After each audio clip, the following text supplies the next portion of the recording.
An old border dispute reignited. Ethiopia and Sudan blame each other for hostilities in the Al Fashaga region. Villagers who've worked the land for a century are caught in the middle. So, what's really behind the latest violence? This is Inside Story.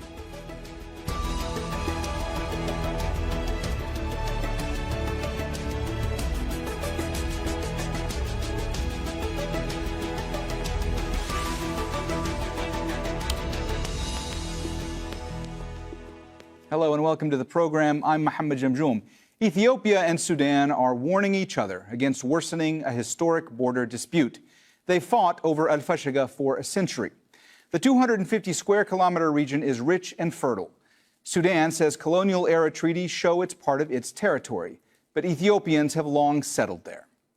For decades, Ethiopian farmers cultivated the land without much disturbance, but skirmishes have increased in the past 2 months. Sudan says it's reclaimed territory and accused its neighbor of flying military planes overhead. It's blaming what it calls Ethiopian militias for killing at least 5 women and a child in a border village on Monday, as well as an attack on Sudanese troops earlier this month. Our brothers who were betrayed last month, they killed 5 or 7 soldiers. This was a betrayal. We never expected there would be fighting or any sort of violence with our neighbors in Ethiopia. But they are the ones who started it. We didn't start anything. Yesterday they killed our women, and before that our farmers, and they burnt our land and took them from us. And just yesterday they said these lands aren't Sudanese lands, but these are Sudanese lands, no matter what anyone says. Ethiopia hasn't responded to the allegations, but its government is accusing Sudanese forces of pushing further into the region. The foreign ministry says it's running out of patience with diplomacy. The country's prime ministers last tried to discuss the tension in December. We monitored movements of the Sudanese army inside Ethiopian borders. We continue to call for dialogue to resolve the border dispute from 100 years ago. Sudan took advantage of the security vacuum on our borders during our preoccupation with the Tigrayan war, and we fully know that behind these events is a third party. Ethiopia's silence should not be construed as fear. We adopted not to exaggerate the border dispute and adopted the option of dialogue, and patience has limits. Now, each side has its own story about what led to the violence in Al Fashaga, but many see it as the latest flare-up in decades of rivalry between the two countries. Let's look at what else is at play. The Grand Ethiopian Renaissance Dam has been a source of tension since Ethiopia broke ground for the project in 2011. Downstream countries Egypt and Sudan fear it will restrict vital water supplies. The two nations have also had to contend with waves of refugees. Just recently, the Ethiopian military offensive in Tigray pushed tens of thousands into Sudan. Both governments have also supported rival rebel groups for decades. All right, let's bring in our guests. In the Sudanese capital, Khartoum, Muaz Tongo, head of the National Boundary Commission. In Ethiopia's capital, Addis Ababa, Samuel Getachew, journalist at The Reporter. And in Somerville in the U.S., Alex Duvall, executive director of the World Peace Foundation. We asked the Ethiopian government for a representative to appear on the panel, but no one was available. Welcome to you all. Alex, let me start with you today. What is really behind this border flare-up right now? I think the immediate facts we can go into, they are, as always in a border dispute, in dispute themselves. Behind that, there is the fact that, like almost all borders in Africa, this one has not been fully delineated. It was determined in colonial times, and an arbitrary line was drawn, which is not really well understood on the ground. And in the best cases, and this was one of the better cases until very recently, the governments concerned had a let and let live attitude, allowing the people to live on the border in a traditional way, crossing the border at will, really regardless of exactly where the legal line ran. And it was a political fallout at a higher level between the governments that meant that the exact borderline suddenly became an issue of political controversy. Muaz, what does Sudan want to see going forward? What does Sudan want to see happen at this point? Good afternoon. I think let me first explain something from our colleague Alex Dalwal. I think what he said that the line was not delimited, as I can understand, and that the border is not precisely put. But I think, let me correct him. The border was first delimited in a draft agreement of 1900. And there was some objection and requests from Emperor Menelik to Lord Harrington when they were discussing this on the precise line to run between Ethiopia and Abyssinia and Sudan, and which resulted in giving in, Britain giving in to the requests of Emperor Menelik of ceding him some parts of Sudan. He didn't actually claim sovereignty over them then, clearly, and that is from the travaux préparatoires can appear to us, that nonetheless Britain acceded to his demand, and a line was clearly delimited in the 1902 agreement signed by Menelik himself. And this is published in the British what you call treaty series.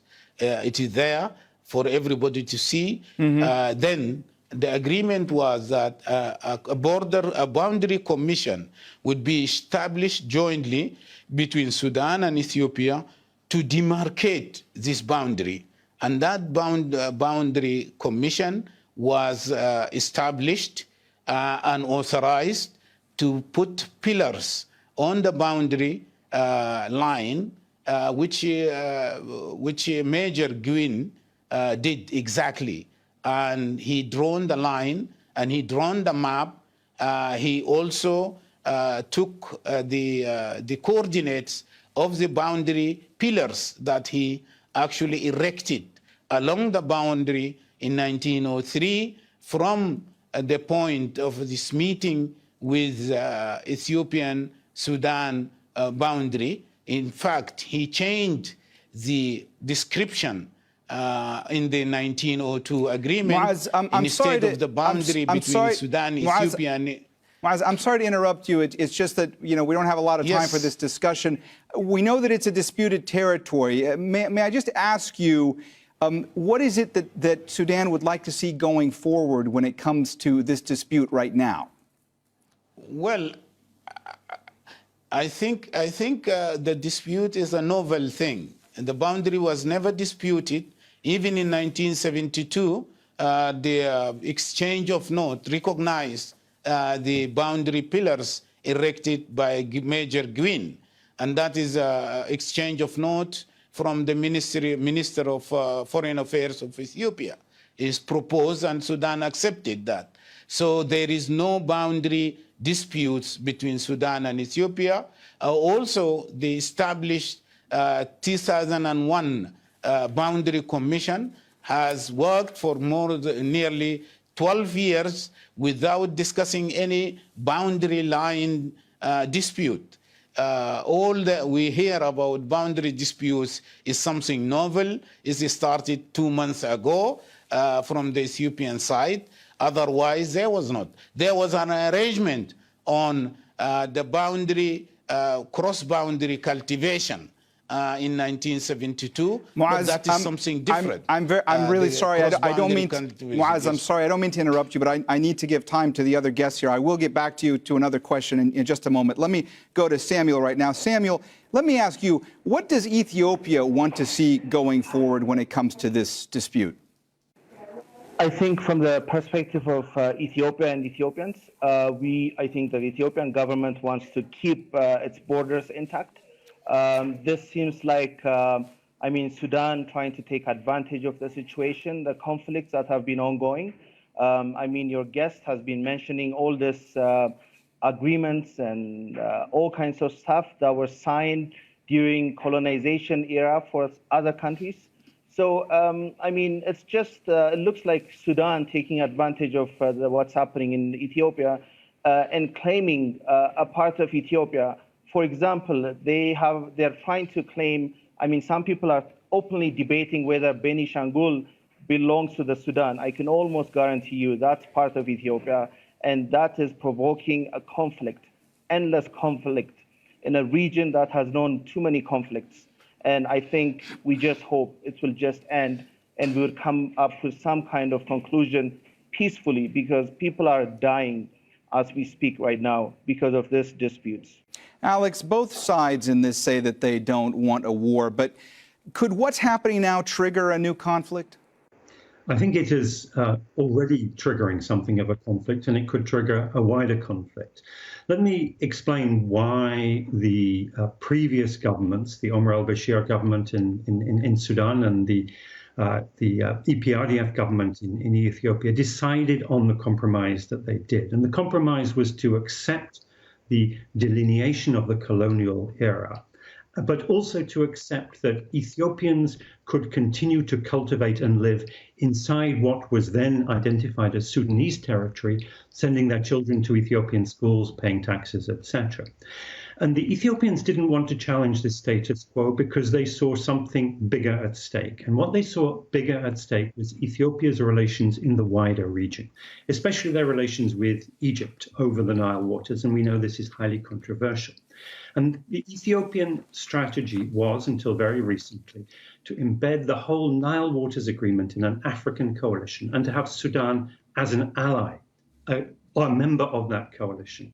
Now, the current Prime Minister, Abiy Ahmed, stood that policy on its head just over a year ago when he went for direct bilateral negotiations with Egypt without any foreign ministry official present. He met with the Egyptian president and agreed that the Americans would be the mediator.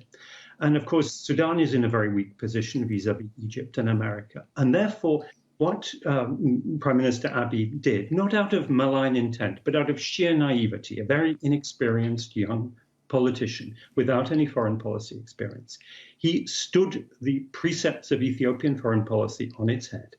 And as a consequence of that, he lost Sudan as a strategic ally. He also made other blunders at that time, and he made an alliance with Eritrea, the most repressive state in Africa, if not the world. And the consequence of that is that tensions then began to rise in the region. And as the war broke out in Tigray in Ethiopia just over 2 months ago, then what we saw was tension rising around the region, and the Amhara regional state making territorial claims within Ethiopia against Tigray state, and they were winning that war, so they were able to do that. Claims in Beni Shangul, and I heard any Sudanese claims to Beni Shangul. This is something that I completely knew from Samuel Getachew. But also then the Amhara regional state wanted to say, okay, this is our territory too. And it's a very different matter to make a territorial claim in what I readily say would be a potentially disputed territory. It's a very different matter to make it against a neighboring state. And I think this was the origin of this dispute. It was actually a foreign policy error, if I may say so, by Prime Minister Abiy more than a year ago. Maaz, let me ask you, are you concerned that this could become a larger conflict? And from your vantage point, what needs to happen in order to de-escalate the situation? Well, I want to see that this situation never escalates to anything worse than what is happening right now.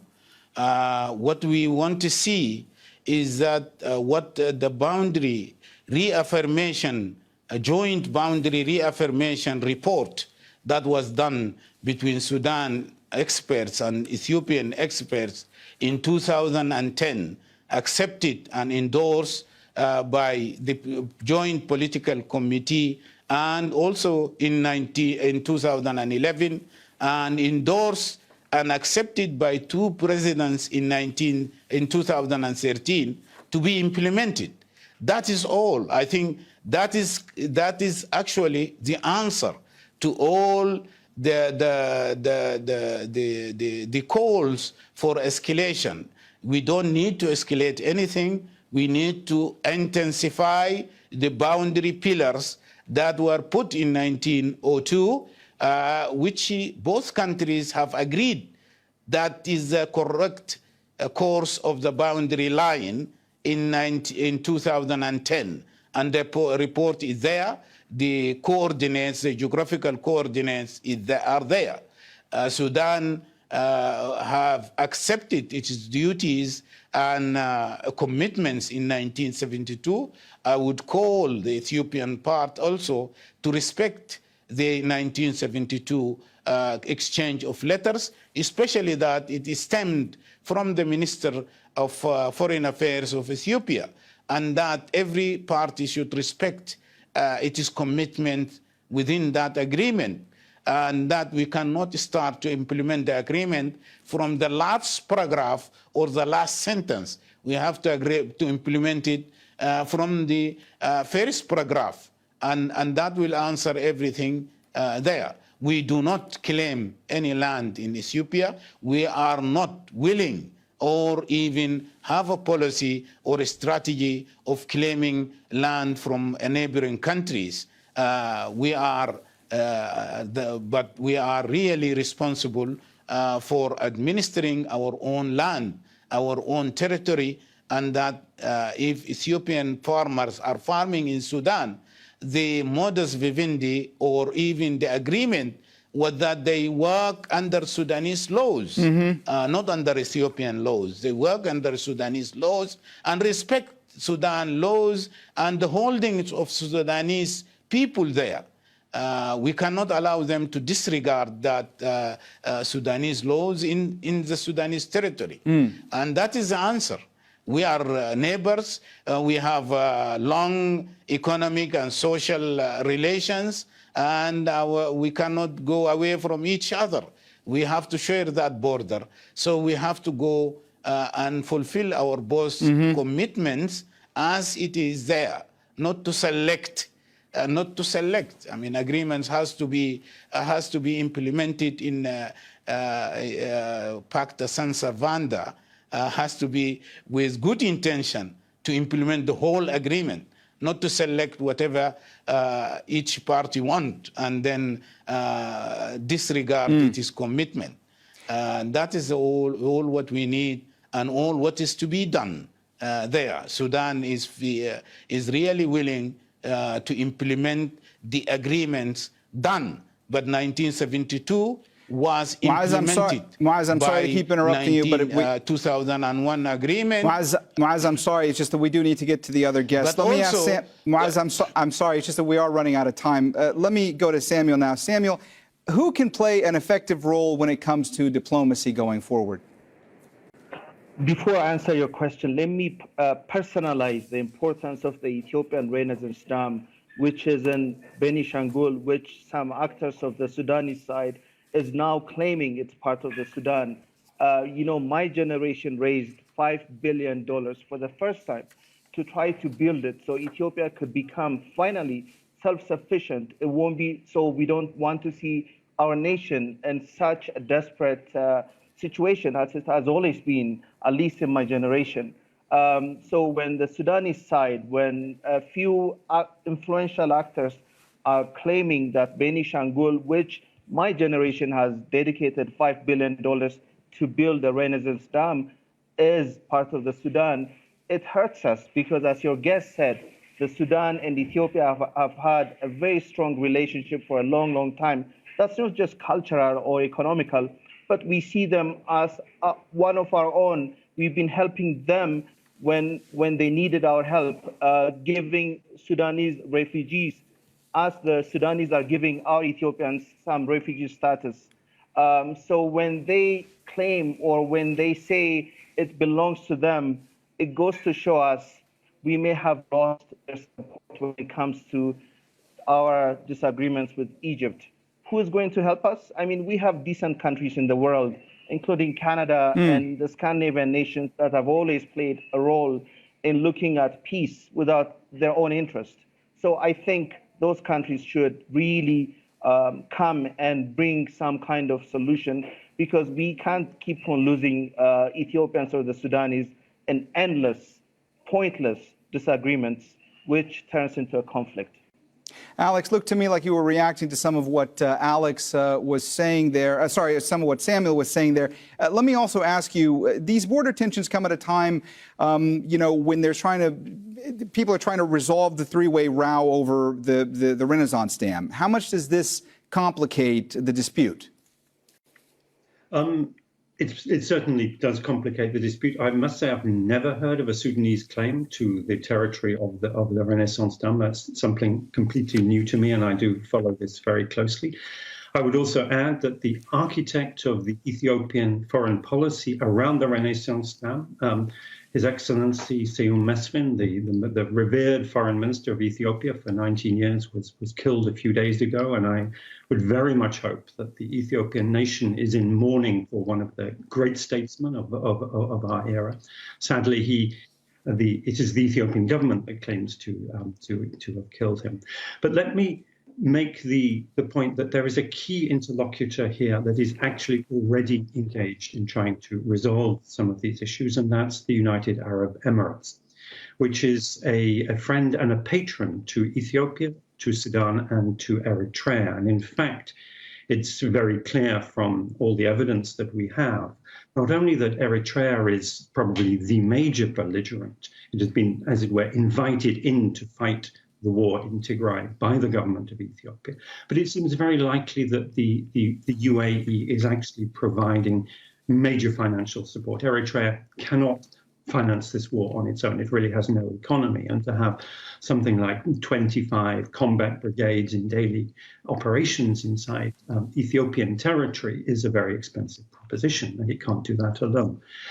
And Sudan has intervened with the UAE over the last few days. So I think what we may expect to see, hopefully, is the UAE, which is very concerned with its relations with Egypt, Sudan, and also with Eritrea and Ethiopia, begin to say to the Ethiopians and the Eritreans, I very much hope, time for you to scale back on this war. It's not serving anybody's interests, and we really need to have a peaceable order in the whole of the Horn before the current inflammation and escalation gets completely out. Not to stop you, but I do want to follow up on one other sort of big picture thing, too, because this is also pretty complicated stuff here. How rare is it for the Sudanese and Ethiopian armies to fight one another directly over territory? And please keep in mind, we only have about 2 minutes left. It is very rare for them to fight over territory. They have occasionally clashed. They have backed one another's proxies over the years. But this is the first occasion in which there has been an actual territorial dispute that has led to armed clashes between the armies of the two countries. And where things stand now, does it look to you as though there will be more clashes? I think at the moment they are headed to more clashes. And I fear that the escalation, which at the moment is coming from primarily from the Ethiopian side with aircraft overflights, is a very dangerous development. All right, we've run out of time, so we're going to have to leave the conversation there. Thanks so much to all our guests, Muaz Tongo, Samuel Getachew, and Alex Duvall. And thank you, too, for watching. You can see the program again anytime by visiting our website, aljazeera.com. And for further discussion, go to our Facebook page. That's facebook.com/AJ Inside Story. You can also join the conversation on Twitter. Our handle is @AJ Inside Story. For me, Mohammed Jamjoom, and the whole team here, bye for now.